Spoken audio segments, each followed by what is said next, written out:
Ladies and gentlemen, as it stands today, it's like Dr. King of Matiang'i has abandoned both UPA and Jubilee Party. Now, ladies and gentlemen, on this particular video, I'm going to take you through step by step on why I feel that probably Dr. King of Matiang'i might abandon the Jubilee Party and go for another party, or maybe rebrand the UPA Party. That is going to form the base of this analysis here. But before I take you through, kindly, if this is the first time you're watching my videos here, please make sure that you subscribe, like, and comment, because that is the best support you can always give this channel. My number is always here. Please feel free to talk to me and engage me in a way that at least I can be able to learn more about politics, or maybe any other topic you want me to address here today. Ladies and gentlemen, please feel free to contact me. Let me dive into the topic today. What are some of the signs that Dr. King of Matiang'i probably is abandoning Jubilee Party? Number one is the welcome that he received at the airport. His first coming, Jeremiah Kioni was present there physically, the Secretary General for the Jubilee Party. But in his second coming, Dr. King of Matiang'i did not inform probably Jeremiah Kioni, or the Jubilee Party was not well informed. So as a result, we realized that the top leadership of the Jubilee Party was not there to receive him. That is a clear indication probably there's some laxity from the Jubilee Party towards Matiang'i's side, showing that probably the conversation did not go well.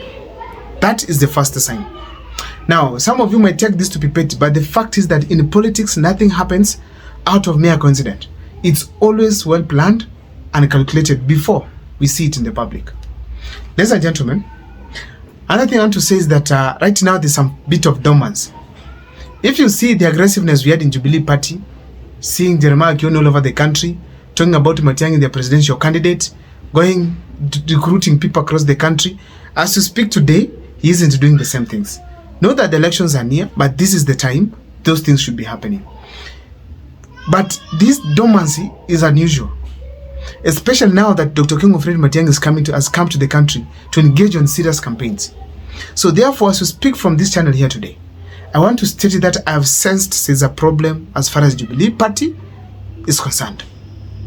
Probably there is something they did not agree on, or there's some reservations that Matiang'i has as far as the Jubilee Party is concerned. Now, ladies and gentlemen, another sign that I want to talk about there is the issue to do with the silence of Matiang'i. The Jubilee Party is a well-established party across the country. Structures are there, offices are there, leadership is there. It's just him being bestowed there to become the leader. Why is it that now he's not kicking off these campaigns? The party aspect is lacking. And that is a clear indication that Jubilee Party is not an option. If it could be an option, we saw vehicles branded Matiang'i, trucks belonging to the Jubilee Party. We know they have money. If these people wanted to kickstart the campaigns of Matiang'i, right now it could have started. Right now it could have started. But because there's no party, Matiang'i is calm. Ever since he came, he hasn't talked. Ladies and gentlemen, I also feel that there's a problem that is happening with some leaders across. Probably there's a conflict between the UPA and Jubilee Party. Remember, people are saying UPA was started by Matiang'i.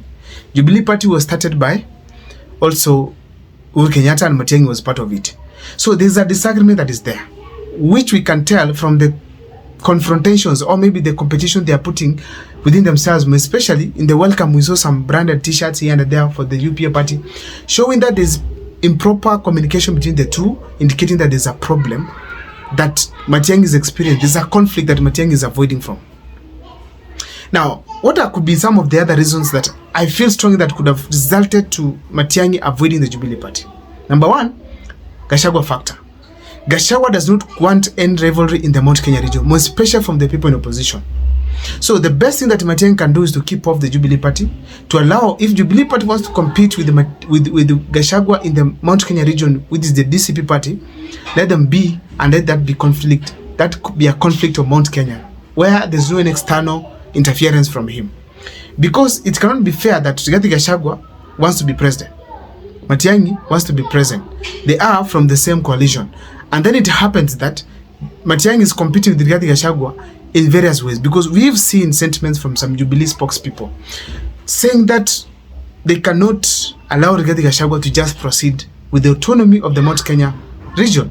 So the fact is, for the best of Matiang'i's support, more especially from the Mount Kenya region, he has to keep off the conflict completely. He has to keep off. Also, I have to state it here that Gachagua is so little. If you joke with him, interfere with him, he can destroy you. And I'm very sure that he can destroy Matiang'i if he wants. So the fact remains that Matiang'i, depending on Mount Kenya region as well, he does not want to create bad relationship between him and Rigathi Gachagua. That is a clear thing that everyone knows. So therefore, for Matiang'i to get the Mount Kenya support, as we speak today, he needs Gachagua to be on his side.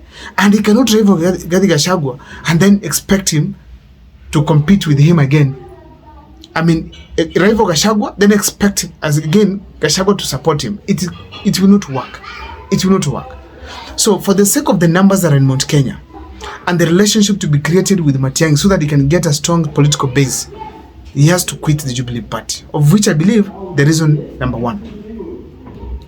Another thing that I have to state here categorically is the issue of being branded to be a project. Matiang'i is being branded a project. To avoid being branded a project to Uhuru Kenyatta, he has to start afresh, come up with his own party, either start a small party and make it big, at least to avoid the tag of being a project. The project tag finished Raila Amolo Odinga. If it is again taken to Matiang'i, that's a baggage he should not be dealing with completely. So therefore, it is best for him to keep off the Jubilee Party, start another one, move forward. As we speak today, when I move online, the tag of being a project is so solid. People in my comment section argue this issue to do with the project, and that is what the youth of this country dislike. So therefore, for Gachagua, for Matiang'i to be safe, he has to keep off the Jubilee Party. I also want to state it here categorically that probably in the Jubilee Party, or the Jubilee Party is associated with some problems from the past regime. So if Matiang'i gets to it, he will carry the same load just like Raila Amolo Odinga carried the load of Uhuru Kenyatta. So for him to be safe, let him start his own party, fresh marketing, fresh branding, fresh colors, and eventually win the hearts of Kenyans genuinely. But to go with the Jubilee Party, he knows that that's not a fresh beginning. It's a continuation of some problems and of course a beginning of a new race that he might not be able to win because of some of the problems that he might be carrying on his back. So Matiang'i has to be careful on that. However, I don't rule it out completely that Matiang'i may not go with the Jubilee Party. But if he goes with the Jubilee Party, consequences are there. I don't know what's your take as far as this is concerned, but that is my opinion as far as what is happening today.